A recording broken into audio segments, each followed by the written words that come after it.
এটা কেনা হয়েছিল মূলত হাড্ডি সার হিসাবে। হাড্ডি সার হিসাবে কেনার পরে পরবর্তীতে গরুর দাম অনেক কমে যায়, যে কারণে বিক্রি করতে পারি নাই। আরও আছে অবশ্য, শুধু একটা না। তো পরবর্তীতে গাভীগুলো সব বাছুর দেয়, বাচ্চা দেওয়ার কারণে রেখে দেওয়া হয়েছে আর কি। এই যে এই গাভীটার বাচ্চা হচ্ছে এই যে লালটা, অন্য গাভীর সঙ্গে থাকে বেশি সময়, খেলতেছে।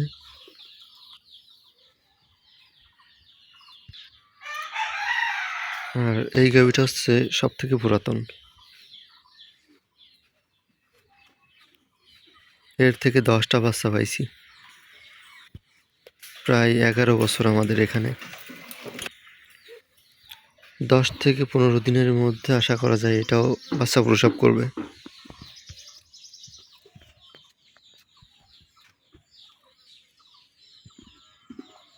ওলান দেখে বোঝা যাচ্ছে, কিন্তু পায়ের কারণে দেখা যাচ্ছে না। এখানে আর একটা হাড্ডিসার আছে, বকনা করেছিল, এটা বকন যারে বলে। এই যে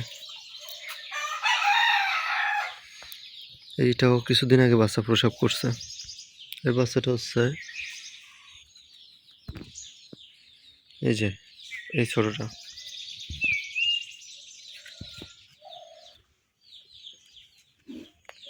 এদিকে তাকাও।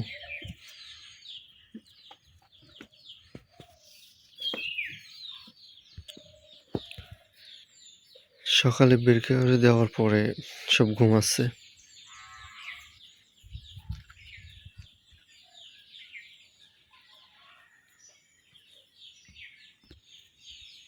কি করছি সেটা দেখছে। এই যে দেখেন, ঘুমাইছে শান্তিতে।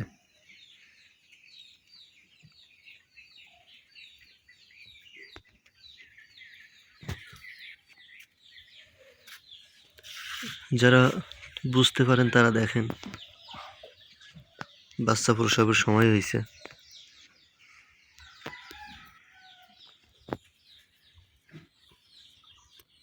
এই গাভীটার বাচ্চা হচ্ছে এটা।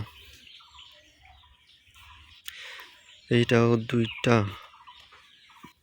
3টা বাচ্চা দিছে, আবারও গাভিন হবে।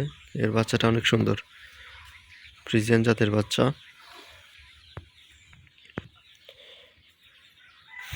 এটা দিয়ে জাত উন্নয়নের চেষ্টা চলতেছে।